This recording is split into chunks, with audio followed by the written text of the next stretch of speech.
Muchas gracias a todos. Muy buenos días. En primer lugar, le quiero agradecer a todos ustedes que nos hayan dedicado esta primera parte de la mañana a escuchar a un político, todavía presidente en funciones de la Xunta de Galicia, a un gallego y a un español, que quisiera aprovechar estos minutos para trasladarle algunas consideraciones sobre nuestra posición en algunos asuntos que afectan a España y, por lo tanto, a los españoles. Le quiero agradecer y felicitar a la presidenta de la Comunidad de Madrid, porque hoy hace un año que ganó las elecciones de una forma contundente y creo que eso es un hecho determinante para la política española. También quiero felicitar al alcalde de la ciudad, que no me ha hecho otro encargo que decirles a ustedes que, si pueden, apoyen esta noche al Real Madrid en su encuentro en el Bernabéu. Espero y deseo que lo hagan, porque el alcalde siempre es un político de gran impacto local. Y decirle también a la presidenta de la Asamblea de Madrid, a la vicepresidenta del Congreso, al presidente de los empresarios españoles y a todos ustedes, embajadores, altos cargos del Gobierno de Madrid, consejeros, también compañeros del Partido Popular, empresarios, sociedad civil, que para mí es un honor estar en esta casa que ha renacido, por lo que hemos escuchado 80 años después, y que da nombre a esta histórica cabecera del periodismo español que afortunadamente hemos vuelto a recuperar. Por tanto, presidente, director, enhorabuena por esta recuperación y por poner en valor algo tan importante como el debate. El debate es una palabra que también designa la circunstancia privativa del sistema democrático. Y como saben ustedes, la democracia ha adoptado muchas formas a lo largo de la historia, hasta desembocar en la democracia representativa. La democracia empieza a ser el privilegio de unos pocos para después ir ensanchándose sus límites, convirtiéndose al fin en una auténtica soberanía popular. Sin embargo, desde que los antiguos atenienses experimentaron esta forma de ejercer el poder, el debate siempre ha estado presente en diversas formulaciones democráticas. La calidad de una democracia se mide por la densidad y por la frecuencia de los debates. Es a través del debate por donde las diversas opiniones se contrastan. Y una vez contrastadas se depuran, y una vez depuradas se decantan. Y aprovechando la efervescencia futbolística a la que me refiero, estoy convencido que ni los más forofos querrían que su equipo ganase sin jugar, o lo que es lo mismo, sin un debate intenso en el terreno de juego. Pues bien, en la política democrática ha de suceder lo mismo. Así como un equipo que se negase a jugar sería descartado de las competiciones, un gobierno que elude el debate está dando a entender que ha perdido la fuerza de los argumentos.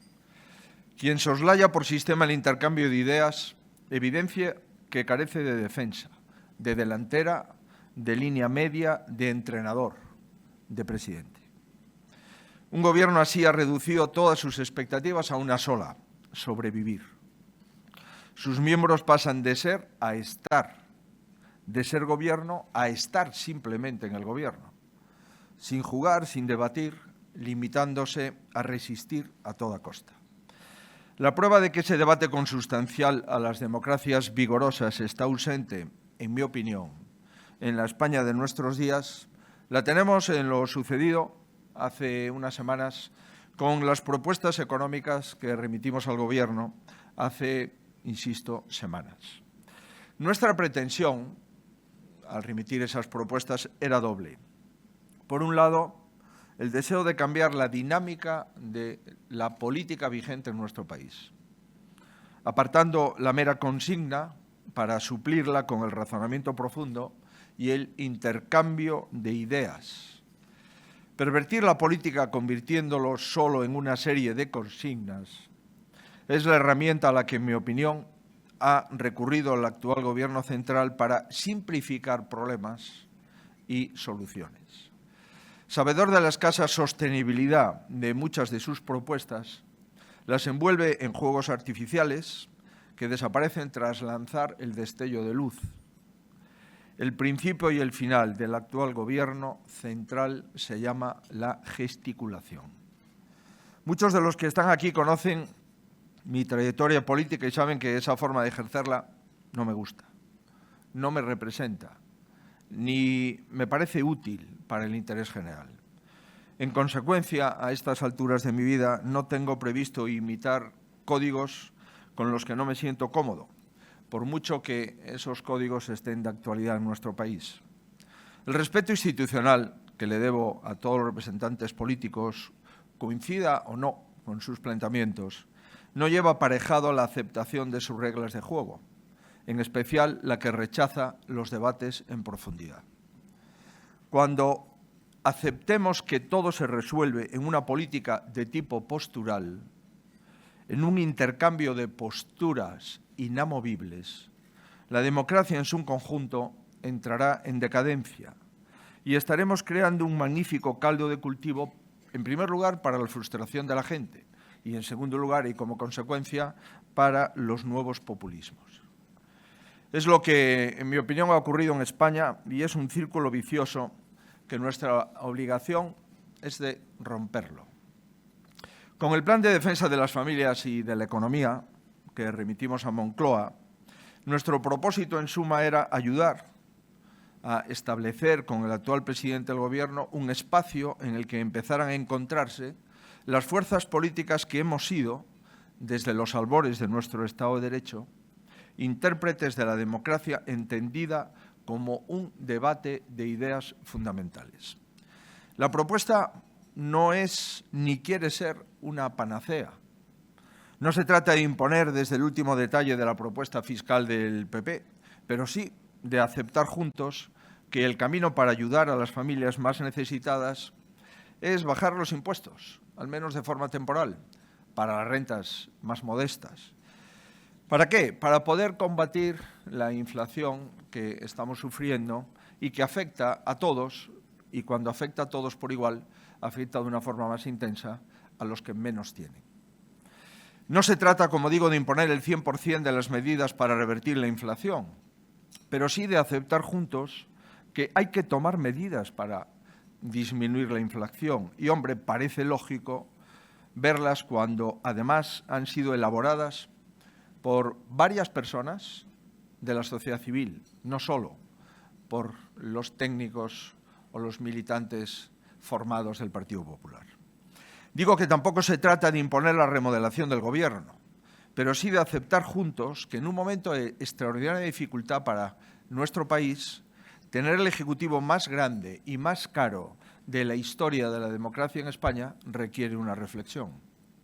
Y tampoco se trata de imponer el destino de cada euro de los fondos europeos, pero sí de aceptar juntos que el reparto no está siendo ágil, no está siendo efectivo, no está llegando al tejido productivo, no está mejorando nuestro Producto Interior Bruto. En fin, no se trata, desde luego, de imponer el programa del Partido Popular, pero de que empecemos a jugar en el verdadero terreno democrático, llevando a la mesa de negociación demandas tácitas o expresas de las familias y de las empresas españolas. Creo que de eso se trata. Y si ese estilo basado en el debate se extendiera a todas las fuerzas políticas, mejor que mejor. Habríamos, sin duda, mejorado la calidad de la competición democrática. No obstante, ese gesto se basaba en un deseo que chocó con la realidad. Pensé que, incluso, a pesar de la coalición que sustenta al Gobierno y a pesar también de los aliados que tiene el Gobierno, el presidente vería la oportunidad de explorar una recuperación del debate que presidió nuestra transición y que presidió los momentos de mayor dificultad que ha pasado la economía española y, en consecuencia, la sociedad española.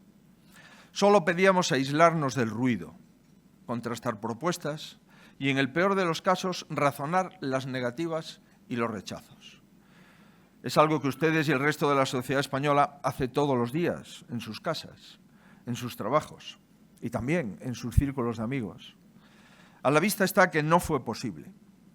Incluso se admite sin rubor que ni siquiera se ha leído la propuesta, cuando empezó a descalificarse con palabras gruesas antes de que entrase oficialmente en el Palacio de la Moncloa. En este punto, permíteme una digresión jocosa. Sobre esta actitud, recuerda aquel crítico literario que confesaba que no leía los libros que le tocaba comentar. ¿Por qué? Para no influenciarse. Sospecho que esa sería la causa de que nuestra propuesta no mereciera la más mínima atención del Gobierno. Tal es su grado de dependencia de Podemos y de los independentistas que ni siquiera tiene licencia para debatir las ideas del partido que representa la única alternativa al Gobierno de España. Ni siquiera para leerlas. Comprenderán que semejante actitud no hace sino reafirmarnos en el camino del debate sereno e intenso. Es lo que España quiere y, desde luego, es lo que España necesita. Le decía con anterioridad en la presentación, al elaborar esta propuesta, el objetivo de nuestro partido era doble.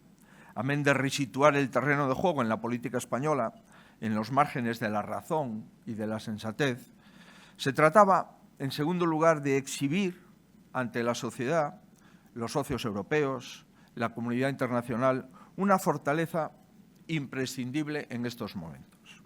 No creo que ningún español razonable considere aceptable que, ante una propuesta económica trabajada y estudiada, ante un documento completo y compartido en tiempo real, y ante la mano tendida como la que ofrecimos, la respuesta fuese nuevamente el no es no.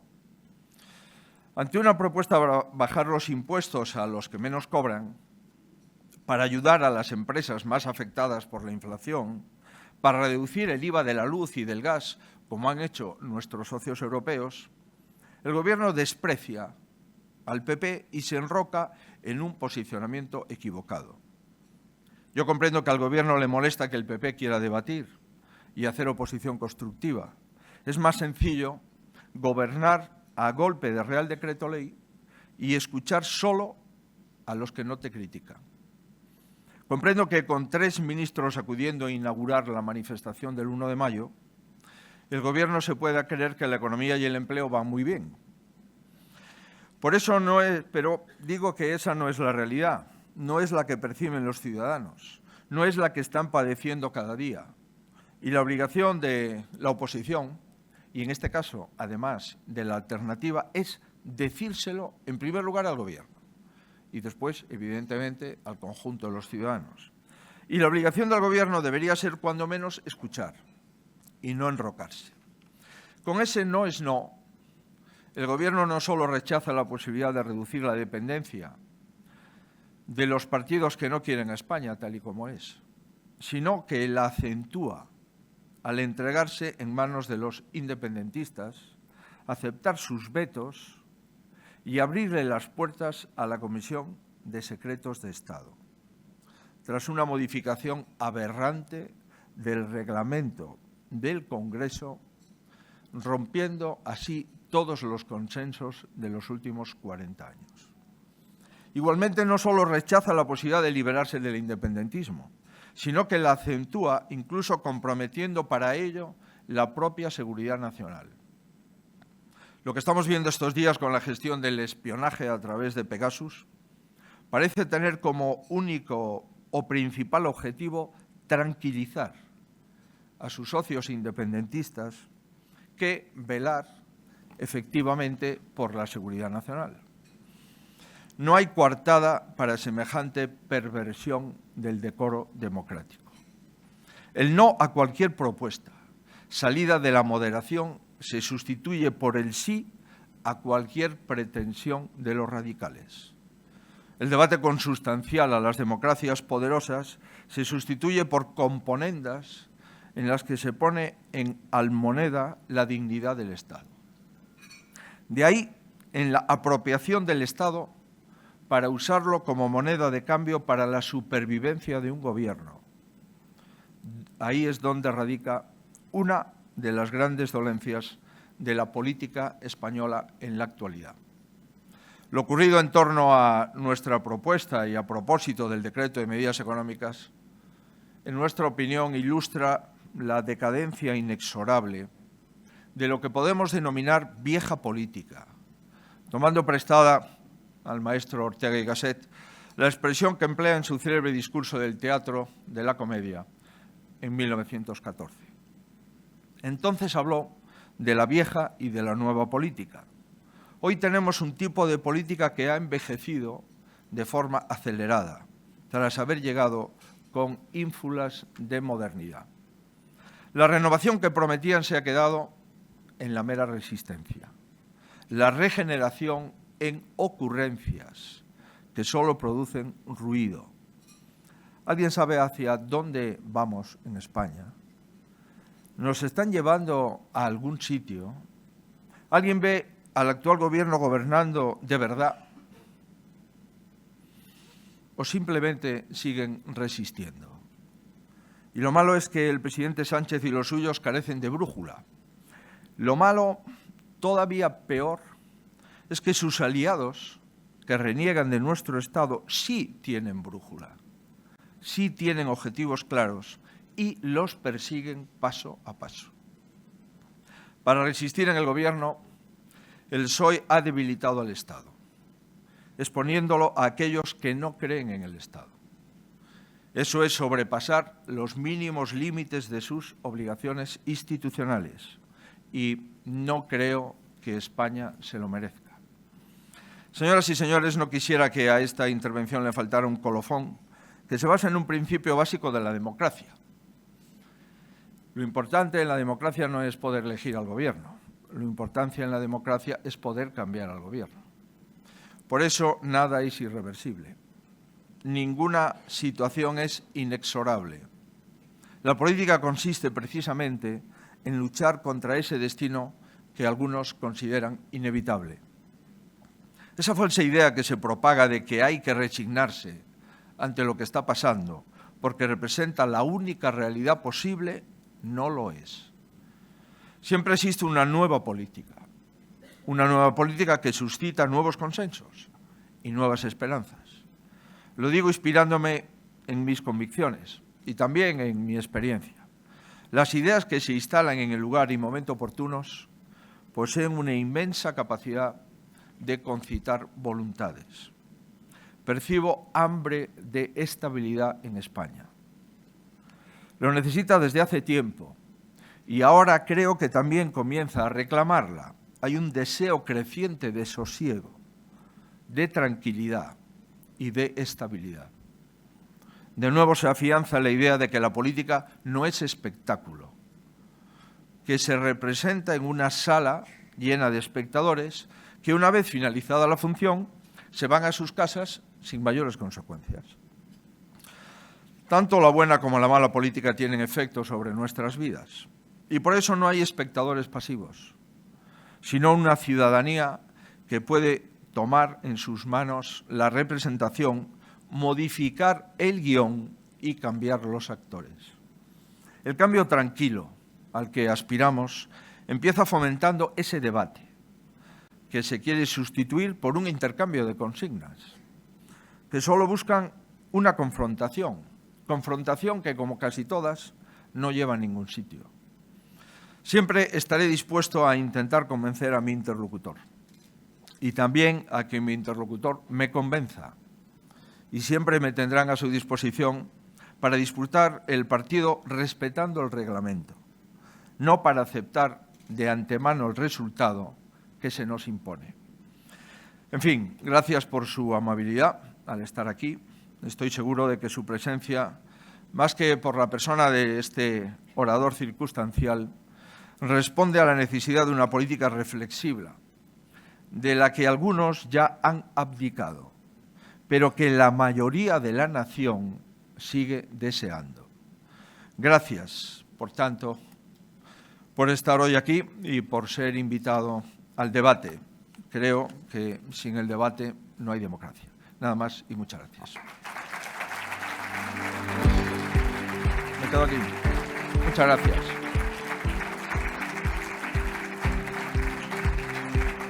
Sí.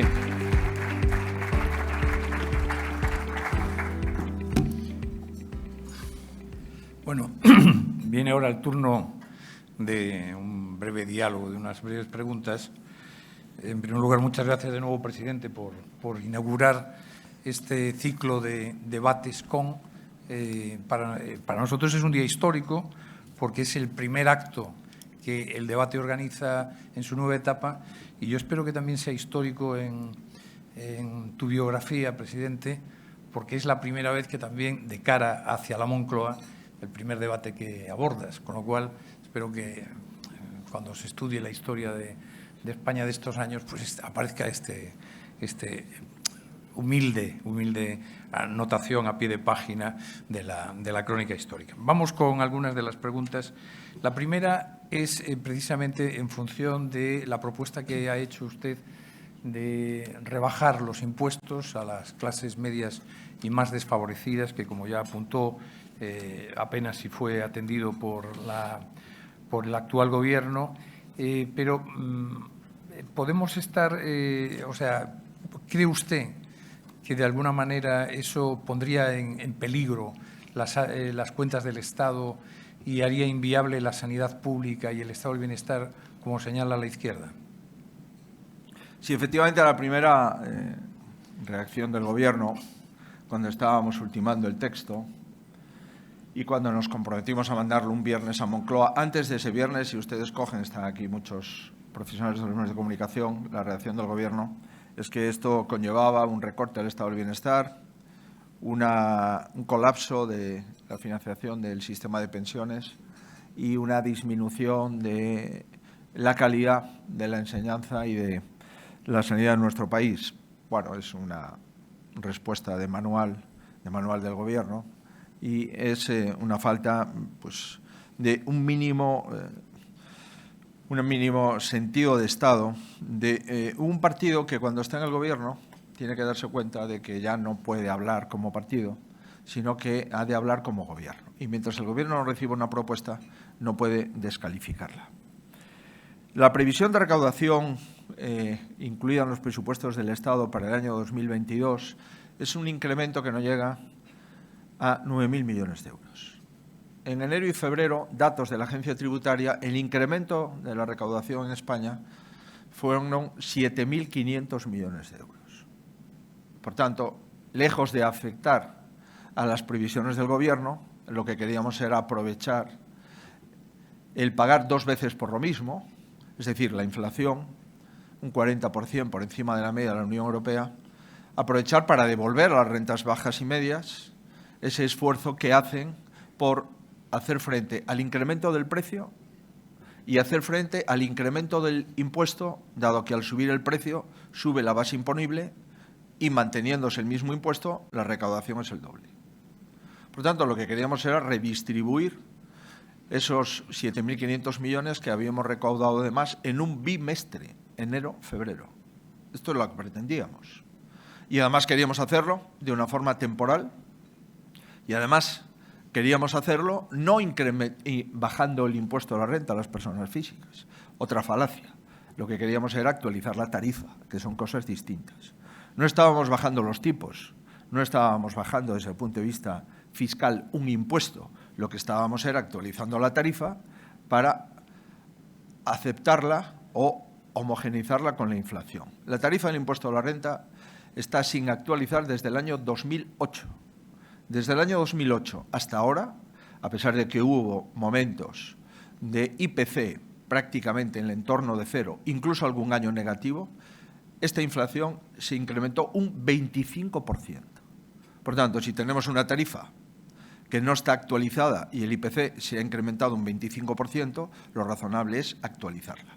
Por tanto, vuelvo a reiterar, quedaba absolutamente garantizada la recaudación prevista en los presupuestos del Estado para mantener la sanidad, la educación y, por supuesto, el ámbito de las pensiones, al menos en las previsiones del Gobierno. Por tanto, esa crítica es falaz y no responde a la realidad del documento, ni responde ni siquiera a cualquier planteamiento medianamente, yo ya no digo muy de especialista, sino medianamente serio.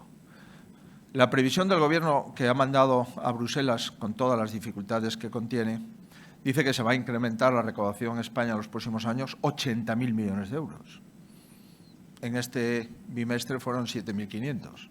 Parece razonable, por tanto, que tomemos medidas para bajar la inflación. Bajando la inflación, contendremos los precios.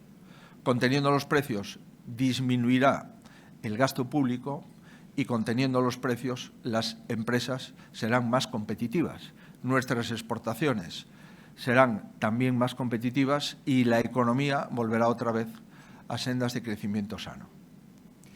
Vamos con, como usted aspira a gobernar España y aspira en un plazo relativamente corto, puesto que si la legislatura cumple su plazo será en finales del año que viene, y si no cumple su plazo a lo mejor es en los próximos meses. ¿Cree usted que agotará la legislatura el señor Sánchez?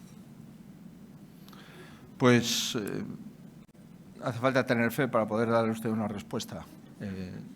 Yo no digo que no tenga fe, pero no en el señor Sánchez. Por tanto, yo creo que el señor Sánchez hará las elecciones cuando más le convenga. Tengo pocas dudas. De momento, su biografía política ha sido así. Ha hecho en cada momento lo que más le convenía. Y no tengo ningún indicador para no volver a concluir que hará lo que más le convenga. Lo que más le convenga también no depende del solo. Depende, en primer lugar, de la mitad de su gobierno y, en segundo lugar, de sus aliados parlamentarios. Como ha visto usted ayer mismo, en el trabajo parlamentario, el señor Sánchez no se puede fiar de la mitad de su gobierno que quiere investigar a la otra mitad y tampoco se puede fiar de sus socios que no creen en el discurso de la ministra de Defensa. Comprenderá usted que estamos en una situación de enorme incertidumbre en España. Pero dicho esto, lo que haga el presidente Sánchez no entrará dentro de lo previsible. Hay presidentes de gobierno en España que han convocado elecciones cuando no podían aprobar el presupuesto. Este presidente ha mantenido el presupuesto prorrogado durante mucho tiempo. Y hay presidentes de gobierno en España que han convocado elecciones cuando le fallaban sus aliados y sus socios parlamentarios. Y en este caso, sus aliados y socios parlamentarios no solamente fallan, sino que quieren investigar al Gobierno, a su presidente, a su ministra de Defensa, a los servicios de defensa del Estado. Y además, por si fuera poco, hemos visto ayer cómo Podemos suscribió la petición de una comisión de investigación para investigarse a sí mismo, es decir, al Gobierno. Por tanto, en esta situación de un cierto caos, tanto dentro del Gobierno como en las alianzas parlamentarias, lo lógico en un país europeo sería pensar si podemos seguir así. Pero me da la sensación que lo lógico en España forma parte del pasado y no del presente. En esa línea de camino hacia la Moncloa, como le decía al principio, vamos a ver qué soluciones tiene a algunos problemas. Un problema que tiene España endémico y que parece difícil de solución es que lideramos la tasa de paro de la Unión Europea y sobre todo de paro juvenil. ¿Nos tenemos que resignar a ser un país con la población de parados más alta de toda la Unión Europea? Pues mire, hemos tenido un mes de abril con Semana Santa. Los datos de hoy de paro evidentemente son mejores que los del mes de marzo, pero es verdad lo que usted dice, estamos con el doble de paro de la Unión Europea. 6,2 media de la Unión, 13,7 media dato de España. Lo que es preocupante es que España va a ser uno de los pocos países de la Unión que no va a recuperar su Producto Interior Bruto hasta el año 2023. El resto de países de la Unión lo recuperan este año. Lo que es preocupante es que España, a pesar de los datos que acabamos de conocer de abril, aún no ha conseguido el empleo privado que tenía antes de la crisis. Y tenemos 215.000 empleos públicos más. Por eso nuestros datos de paro parecen más aseados. Los empleos públicos, que en algunos casos evidentemente son necesarios, no podemos obviar que son financiados con impuestos. Y cuando tenemos menos empleo privado y más empleo público, se produce algún desequilibrio. Y uno de los desequilibrios que tenemos en España es que el déficit público también es muy superior a la media de los países de la Unión Europea. Y que solo en el año 20 y 21 el déficit público en España subió 200.000 millones de euros. Comprenderán que si en Europa estuviesen vigentes las reglas fiscales, este Gobierno no podría haber gobernado. Por tanto, esta es la primera vez, al menos en los últimos 15 años, que tenemos un presidente del Gobierno que ha gobernado España sin ningún tipo de regla fiscal y sin ningún tipo de interés en la deuda y sin ningún límite para colocar la deuda, dado que el Banco Central Europeo la ha comprado toda. Es muy peligroso gobernar sin reglas. Y la situación, insisto, pues es la que es. Lamentablemente, los datos económicos en España son noticia porque ninguna previsión económica del Gobierno se cumple. Si ustedes cogen las previsiones económicas del Gobierno, tanto en paro como en PIB, todas han sido reducidas a la baja. Pero no reducciones de décimas, reducciones del 40%. La última previsión de crecimiento del año 21, que era un 7%, perdón, la previsión de crecimiento del 22, que es un 7%, presupuestos del Estado, se ha tenido que reducir al 4,3%. Esto no es unas décimas. La previsión de crecimiento del año 21, que según el Gobierno superaba el 9%, se ha quedado en el 5,1%. Por tanto, cuando un Gobierno no es creíble ni dentro ni fuera y actúa sin reglas, pues la situación económica de nuestro país es una situación muy límite. Me recuerda a la situación que vivimos en el año 2008 y siguientes. Es verdad que en el año 2008 y siguientes Europa mandó parar. Europa, después de la pandemia y con la guerra a unos kilómetros de sus fronteras, tiene otras prioridades, lo cual no significa que pagaremos el déficit, pagaremos la deuda y pagaremos el dispendio de gasto público que hemos tenido en los últimos años. Y lo pagaremos, además, muy caro, porque, como ustedes saben, los tipos de interés se están incrementando. Por tanto, aquello que parecía que colocar la deuda era simplemente una decisión banal, en este momento ya con las letras del Tesoro a 100 puntos básicos, comprenderán ustedes que esto empieza a ser no banal, sino de pronóstico reservado. O sea, que si llega usted a la Moncloa le va a tocar una vez más tomar, en fin, medidas poco populares, me temo. Pero, en fin, el Partido Popular sí tiene acreditado, tanto con el Gobierno de Aznar como con Rajoy, arreglar los problemas económicos. Pero el gran reproche que se le hace al Partido Popular, y en especial a usted, es que no van a dar la batalla de las ideas, la batalla cultural, la batalla de los valores. ¿Qué tiene que decir usted al respecto? Y nosotros y los españoles, cuando sean convocados a decidir, nos dan su confianza, pues le diremos a los españoles qué pasa en España. Y se lo diremos con datos oficiales. Y presentaremos a los españoles cuál es nuestra situación. Y debatiremos en el Congreso, que es donde se debate, una vez conocida la situación, qué debemos de hacer. Esto entiendo yo que es la política responsable y la del cambio tranquilo a la que me refería. No nos han elegido para que nos mientan, decía Václav Havel. Pues yo creo que si tenemos la oportunidad de gobernar, hemos de interpretar ese mandato con un compromiso inicial. No podemos mentirle a los españoles. Y para no mentirle a los españoles tenemos que clarificar cuál es la situación de España. Y eso es lo que haremos. Y a partir de ahí, como es lógico, intentaremos mejorar la situación. Sobre el debate de las ideas, yo comprendo que llevo bastante tiempo fuera de la política en Madrid, desde el año 2003, y por tanto, pues allá en las tierras altas del noroeste tampoco llegan los ecos con la contundencia que podrían llegar si estuviésemos más cerca de la capital de España. Pero yo les propongo que si quieren ustedes saber quién soy, me irán descubriendo poco a poco, pero si lo quieren saber más o menos intensamente, me remito a mi biografía. Porque como tengo una trazabilidad como político y llevo algún tiempo dedicado a esto, comprenderán que no puedo autoexculparme. Mire, en algunas comunidades autónomas hay nacionalistas. En Galicia los hay. 15-17% de voto.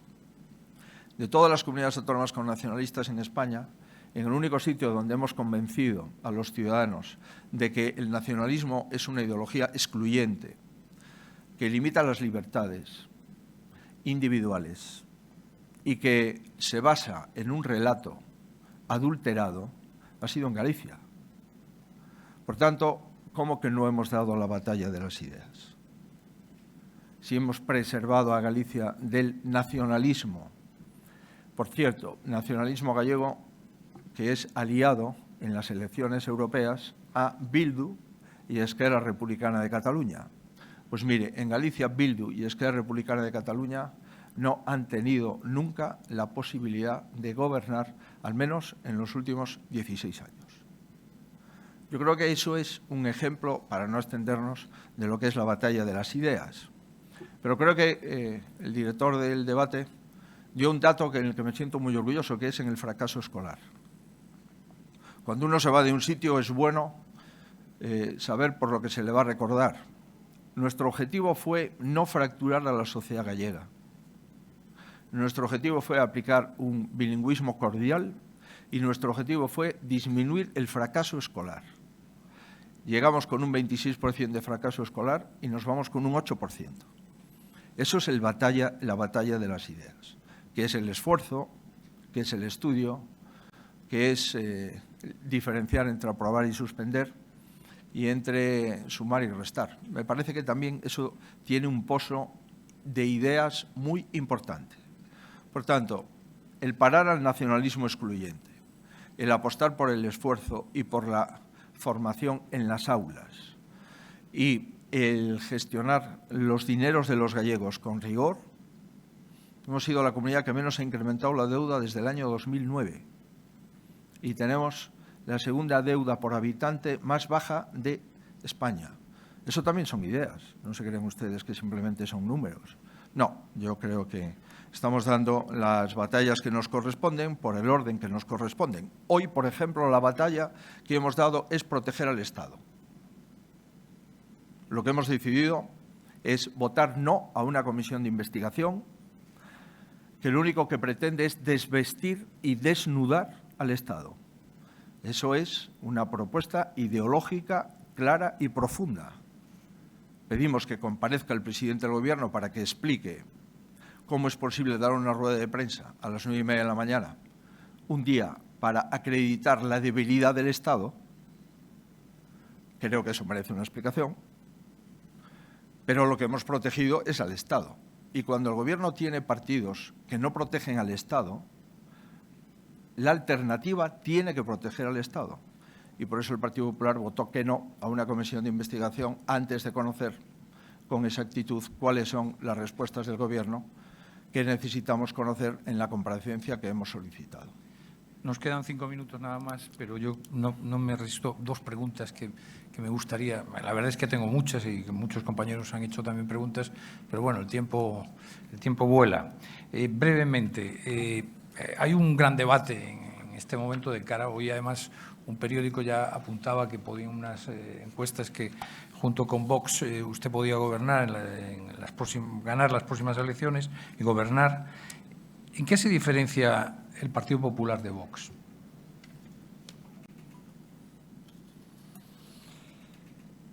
Pues también la biografía es importante siempre, ¿no? Cuando un partido lleva 40 años sirviendo a su país y le preguntan en qué se diferencia de un partido que acaba de emerger en la política española, pues yo le diría que la diferencia fundamental es entre lo que hemos hecho unos y lo que dicen que van a hacer otros, pero que de momento no han hecho. No es un tema menor tampoco, ¿no? Eso acredita, por tanto, que hay un partido que sabe gestionar, que sabe liderar nuestro país, que lo ha hecho, que cada vez que ha salido del Gobierno ha dejado España mejor que cuando entró en el Gobierno, que es un partido de Estado, que se ha fundado para escribir, defender y aplicar la Constitución española, que es un partido autonomista, que es un partido europeísta y que es un partido con experiencia. Los dirigentes de Vox no pueden acreditar experiencia en la gestión porque no la tienen, Parece ser que no les gusta la Unión Europea y parece ser que el estado de las autonomías tampoco les satisface. Creo que son elementos determinantes para diferenciar un partido de otro partido. En todo caso, lo que es evidente es que Vox ha obtenido buenos resultados electorales en las últimas citas, empezando en Andalucía en las autonómicas, y que es un partido que tiene representación parlamentaria y, por tanto, es un partido en el arco parlamentario español. Pero la diferencia entre Vox y el PP diríamos que parte de una coincidencia, y es que buena parte de dirigentes de Vox vinieron del PP y se fueron de la Casa Común, y que nos interesa muchísimo aquellos votos que tienen esos dirigentes, porque eran votos que tenía el PP. Y como comprenderá usted, aquí estamos para ganar. Si concentramos los votos del centro-derecha español, no tengo duda de que ganaremos las elecciones. Y si no los concentramos, el riesgo del socialismo, independentismo y aliados, pues es un riesgo que sigue teniendo posibilidades en las próximas elecciones generales. La última. El padre de esa derecha común, de esa Casa Común, y el artífice de ese gran partido popular que concentró a todo el voto de la derecha en democracia fue Manuel Fraga, que fue presidente suyo y que si hoy viviese, en fin, aspiró tantas veces a gobernar España, pero terminó gobernando Galicia. ¿Qué consejo le dio Fraga en los años que trabajó con usted? ¿Se acuerda de algún consejo y qué cree que le aconsejaría ahora? Pues la verdad es que no es fácil. Consejos, dice usted. Bueno, consejos Fraga, pues Fraga entendió muy bien el momento de irse de la política nacional y tuvo un enorme éxito en la política autonómica. Fraga, que fue uno de los padres de la Constitución, entendió perfectamente que España es una nación antigua, una nación de 500 años, la más antigua junto con Francia del mundo, y que merece la pena preservar. Y que sirviendo en una comunidad autónoma se sirve a la nación. Una de las cosas que aprendí con Fraga es que un presidente autonómico es el representante ordinario del Estado en la comunidad autónoma. Y eso no puede olvidarlo nunca. Si lo olvida, no entiende cuál es su responsabilidad política. Por tanto, un presidente autonómico no es aquel que se dedica exclusivamente al ámbito territorial, no. El presidente autonómico es aquel que tiene que compartir sus responsabilidades territoriales concretas con el futuro de la nación a la que sirve. Eso es una de las cuestiones que entendí con Fraga desde el primer instante. Él estaba preocupado por la política exterior de España, diplomático de carrera, eso, y embajador en Londres trae consigo ese tipo de preocupaciones. Él estaba preocupado de cómo iba España y no le preocupaba solo cómo iba Galicia, ¿no? Esa es la cosa que probablemente me haya influido más en los años que compartí con Fraga y posteriormente en los años de presidente de la comunidad autónoma, ¿no? Y la segunda cosa que entendí con Fraga es que la edad política es una edad inversamente proporcional a lo que ocurre en otras profesiones. Y me explico. Un político con edad tiene mucho más experiencia que un político inexperto. Y, por tanto, la edad en política no es un hándicap. Cumplir trienios en política, si los ciudadanos te votan, es un elemento determinante para conocer si ese político merece o no responsabilidades de gobierno. Fraga llegó a Galicia con 68 años y se fue con 83. Llamo la atención al respecto. Yo no tengo todavía 68. Aún me quedan 8. Por tanto, bromas aparte, creo que hay que volver otra vez a la política reposada, a la política del debate, a la política tranquila, a la política de las propuestas, aquellos pactos de la Moncloa, aquel Suárez, aquel González, aquel Aznar, aquel Rajoy. Esos son, entiendo yo, que personajes a imitar. Y después hay otros que, lamentablemente, pues creo que no han resultado buenos para España, pero en todo caso serán los españoles los que determinen. Como le decía antes, lo más importante en democracia no es poder elegir al gobierno, lo más importante en democracia es poder cambiar al gobierno. Y a esto estamos, si ustedes quieren.